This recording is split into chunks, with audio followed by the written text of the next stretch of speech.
going on? So, getting close to publishing my book. I'm working on it for a couple of years. It's going to probably come out later this year, early first part of 2024. And this is just a section about bed bugs. Just a couple highlights. Um, and I know that people hate bed bugs, but the book's also about how your house can make you live longer by knowing certain things. And there's a section called bed bugs in one of the chapters. Well, you all know that you know they suck your blood, right? You wake up in the morning, you got little spots. Um, you don't know if it's a spider bite, maybe from a hotel, maybe you visited, maybe you had guests that came over, okay, and for the weekend, and all of a sudden you ignore it, and then it comes back a couple days later. Well, you should start looking for bed bugs. Now it's hard to find them. Now bed bugs can cause skin rashes, and can cause allergy reactions, okay, or allergenic symptoms of some type. But they also cause psychological effects because people are like blood sucking insects. It's like at that level of spiders and snakes.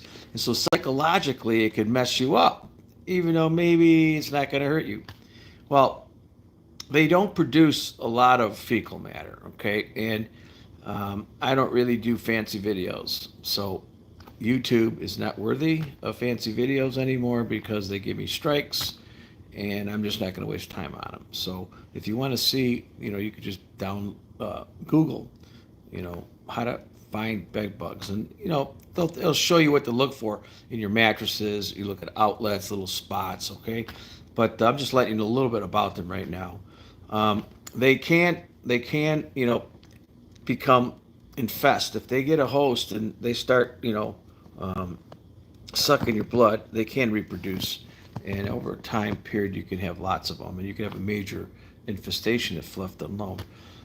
Generally, that doesn't happen a lot. People usually pick up on it right away, unless, of course, it's an inner city or a landlord, or not a landlord, but a tenant. People that live in dirty environments. Maybe they're not cognizant of it, and then those can get infestations can get pretty bad. So you get them all different ways. I mean, when I go traveling, I I got a phobia about beds and stuff, so I usually bring my own sleeping bag and I put it over the bed, so I never really touch that bed or the pillow, and I bring my own pillow. Um, that's me, okay. And I also never bring my luggage into hotels if I don't have to. And if I do, I bring a plastic bag and I put it in the bag and I stick it off the ground in one of those luggage containers. I don't put it next to the bed. I don't put it anywhere in the hotel. And now that's what I do, and I don't get them. But that doesn't mean people come visit me at my place. And I have a lot of visitors in the summer. They bring luggage.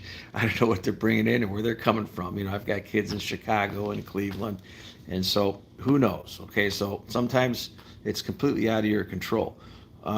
So they get on basically suitcases, and luggage is the number one way. Or don't pick up garbage, old furniture and things like that. Make sure you look at them, fumigate them, leave them outside, especially mattresses. Usually when you go to a hotel, I usually go to the back before I don't go to expensive hotels, but one of my tricks is to go to the back where the dumpster's at, and I look to see how many mattresses are back there. And if I see a lot of mattresses, I'm like, oh boy, geez, I wonder what those are there for. Probably because bed bugs. So I always look at the dumpsters before and if there's a lot of them, I ain't going to that hotel. Okay, I'll find another one. And I don't like to spend a lot of money, so I'm not going to your high rise, $300 night places either. So you want to also look. Now there are all kind of products that you could buy. Okay, there's over 300 types of products you could buy for controlling bed bugs. They got them to go underneath your mat, like what I do is I have Airbnb, and so what I do is I put a double plastic zipper on my mattresses so they can't hide in the mattresses.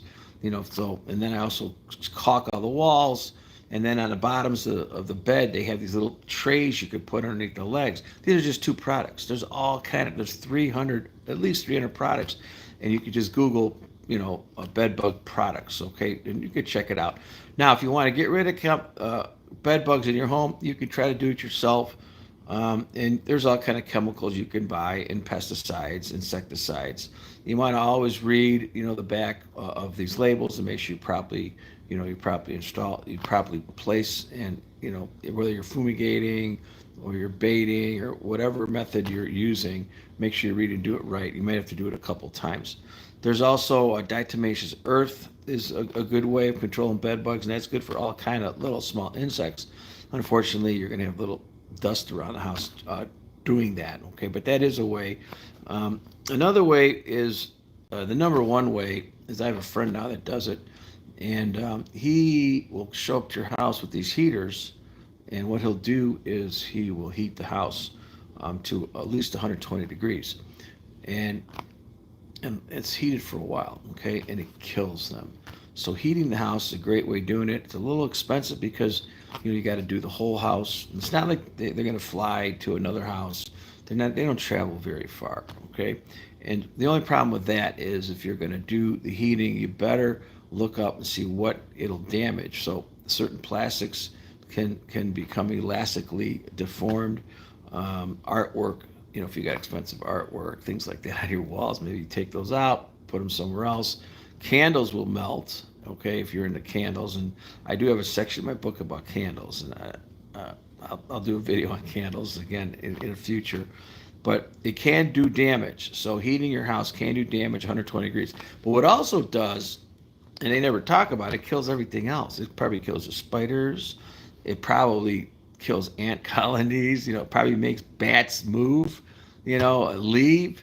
So, the 120 degrees does a lot of stuff besides just what they talk about bed bugs. Anyways, hey, this is my first video I did in a while because I had a couple strikes on YouTube for 3 months, so I was afraid to do anything, and because they would have removed my channel. Anyways, hey, please rate, subscribe below. I'll try to put some products for bed bugs that you can get on Amazon. I am an affiliate, and I make like a penny for every $10 of stuff people buy. I'm not getting rich off it. I'll put a link down there, and as soon as my book's out, you got to check it out. It's going to be one of a kind. It'll be a great book. I don't want to tell you the name because somebody already stole one of my book names once before, but it'll be out, and I'll put it down below all these videos once it's available. I'm probably going to do like a Kindle, and I'll do a soft hardcover, and I might even, if I can afford it, I'll do a not a Grammarly, I'll do an Audible one where you can listen to it. But anyways, hey, thanks for coming on.